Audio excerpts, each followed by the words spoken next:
Well, here in Australia, we are just months away from banning millions of young Australians under the age of 16 from using social media. YouTube, TikTok, Instagram, X will all be banned. Joining us now is Rion Al, Matt Ventures Director. Rion, it is great to see you again. Now, I'm sure you know my thoughts on this ban. I believe banning YouTube for 15-year-olds, it just goes way too far. But you've noticed the hypocrisy in all of this, that on one hand, you have the government insisting that teenagers are too young to access social media, yet there are politicians such as Monique Ryan pushing for 16-year-olds to have the right to vote. I mean, how does that make sense?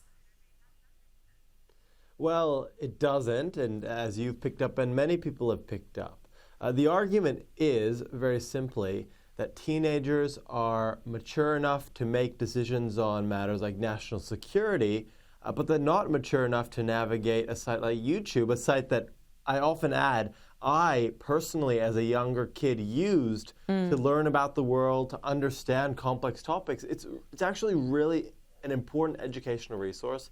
In an increasingly digital world, cutting the access to our kids is going to put them way behind the rest of the world in digital literacy and in understanding everything about the world.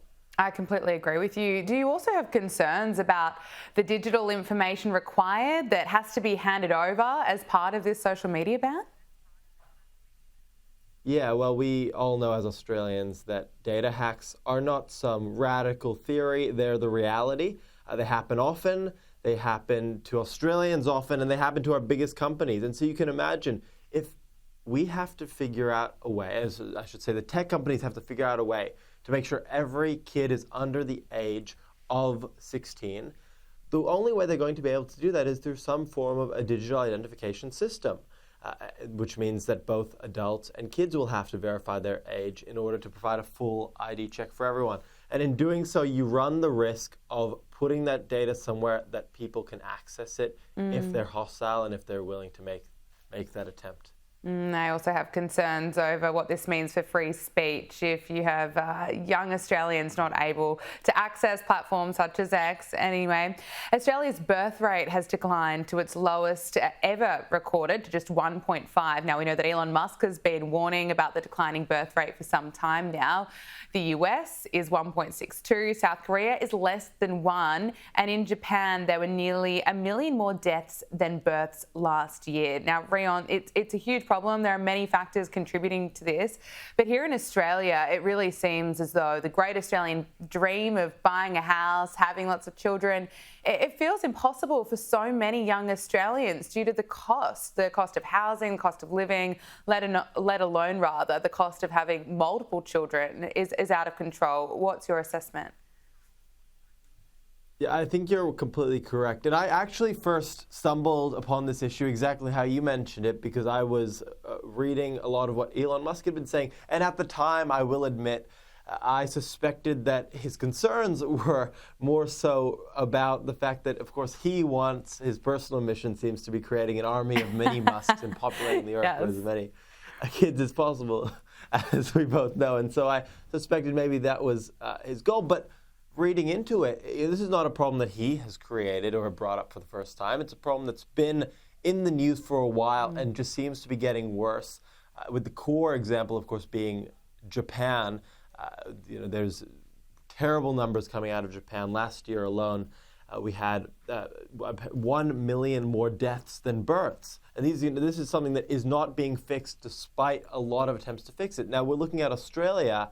And you're right. I think the core issue is in two parts. There's an obvious part, and I think there's a subtle, more cultural part. The obvious part is if you go to any parent, or I should say any want-to-be parent, and you ask them about their chances of owning a home, having somewhere safe to care for their kid or child, or even being able to financially provide for a child. These are very expensive things. Yeah. They'll more often than not chuckle and say, how is it possible? We can't even afford a place to live. So I think that's number one. I also think, I don't think this will be a controversial point, there's been a shift in culture. I think that culture shift is coming back in the right direction, but there's been a shift in culture regarding children and what it means to have a family. And it's a really core part of really successful society, that people want to have kids, they want to bring them up, they want to raise them to live with the values that they have been raised with themselves.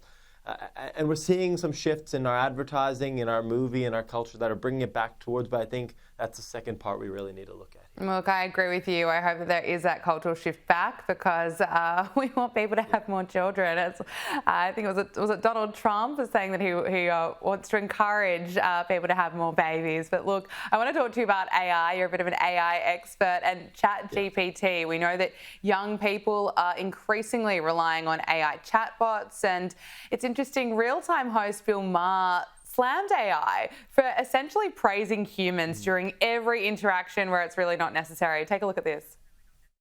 People don't read anymore. They let the chatbot do all their reading for them, and they ask it what's up and trust it's telling the truth, which sometimes it is and sometimes it isn't. But what it always is a ass kisser. You literally cannot ask it a question so stupid it won't tell you, great question. Can I drink milk if it's lumpy? Great question. Do baby carrots miss their mommies? You bring up an excellent point. Rion, I think he's spot on here. I think he really made a good point about AI. We are all using it, of course, more and more, particularly younger generations. Are you noticing this among young people who potentially enjoy chatting with their chatbot over interacting with other people? Well, I don't want to over-exaggerate this, but I think there is no way to. I think this is one of the existential threats that are going to take our younger generation down a few pegs, quite frankly, in intelligence. And the reason I say that is, another example, to add to what has been said, there was a case where a husband asked ChatGPT, I cheated on my wife, but it was because she hadn't cooked me dinner that night, and I felt like she wasn't, doing enough for me. And the agent said, look, you did something wrong, but I can understand why you did it. You had real reasons to feel insecure about your place in the relationship, and you acted out. It's insanity. And so what's happening at the moment is these AI chatbots are being built as a business person would build an AI chatbot. Let's maximize the likability of these agents so that more people use them for longer. It's the classic game of tech companies. We need more attention, we need more eyeballs, and the way to do that is let's build a product that is going to make you really like it by agreeing with everything you say. That's what we're seeing now. It's a disaster, and the reason I say it's a disaster is because if you have a generation of sycophants, of AI sycophants, teaching all of us that we are all our own little super geniuses, that we're all somehow special and we're going to be able to change the world, but also that we're loved and everything we do is right, we're going to get these super ego versions of ourselves that cannot stand up to criticism in the real world. That is a very scary thought. I'm very nervous about what the future looks like if that is the case. Now, finally, I want to ask you about former Prime Minister Tony Abbott, because he's once again been offering his service to the country. The former member for Warringah has been spotted directing commuters out of a car park in Sydney CBD. Now, this video posted to Instagram shows him holding up a boom gate while ushering cars out of the car park. Let's take a look at this. Straight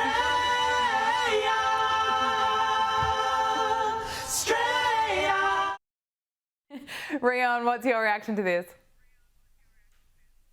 Well, politicians and prime ministers in particular, they often have unique post-career stories. Some go into consulting, some go into helping out in other parts, they go into the community. This is certainly the weirdest, I would say, post-career shift that I've seen for a prime minister, or an ex-prime minister, I should say.